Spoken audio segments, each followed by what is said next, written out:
With its sales slowing and its stock price tumbling, Tesla Inc. slashed prices dramatically Friday on several versions of its electric vehicles, making some of its models eligible for a new federal tax credit that could help spur buyer interest. The company dropped prices nearly 20% in the United States on some versions of a Model Y SUV, its top seller. That cut will make more versions of the Model Y eligible for a $7,500 electric vehicle tax credit that will be available through March. Tesla also reduced the base price of the Model 3, its least expensive model, by about 6%.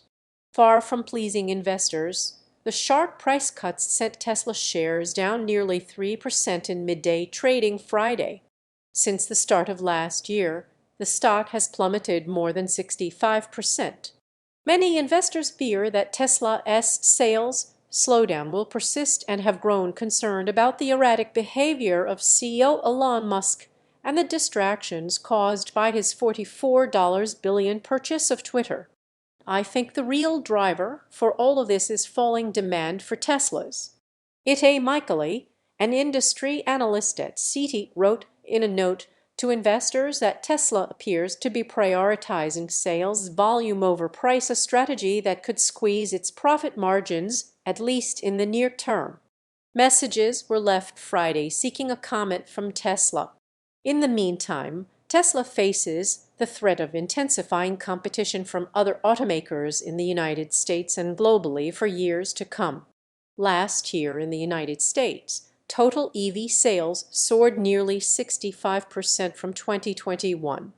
Automakers sold 47 electric vehicle models. Only 4 were Teslas.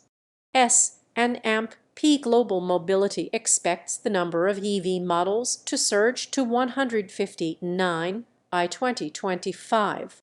And as overall EV sales are rising, Tesla's U.S. market share is falling. From 2018 through 2020, Tesla represented about 80% of the EV market. By 2021, that figure had sunk to 71%, and it has continued to decline according to registration data gathered by S&amp. Still, Tesla's U.S. sales rose 40% last year, and S&amp expects them to continue to rise as overall electric vehicle sales steadily increase. Even with U.S. tax credits, EVs remain pricey compared with gas-powered vehicles, largely because of the high cost of batteries. In addition, higher loan rates and more expensive raw materials are keeping costs high for buyers and could limit EV sales for Tesla as well as its competitors. With Tesla's price cut Friday, its Model Y performance model, formerly priced at nearly $70,000, now starts at just under $57,000. The starting price of the Model 3, Tesla's lowest price vehicle, was cut to just under $44,000 from $47,000. The company's decision to drop the base price of the Model 3, which had already been eligible for the federal tax credit, is a clear sign that demand had weakened, Abuelsamid noted. Tesla has added 2 huge factories in Austin, Texas, and Berlin that are running at only a fraction of their output capacities, which is undoubtedly costing them dearly, Abuelsamid said.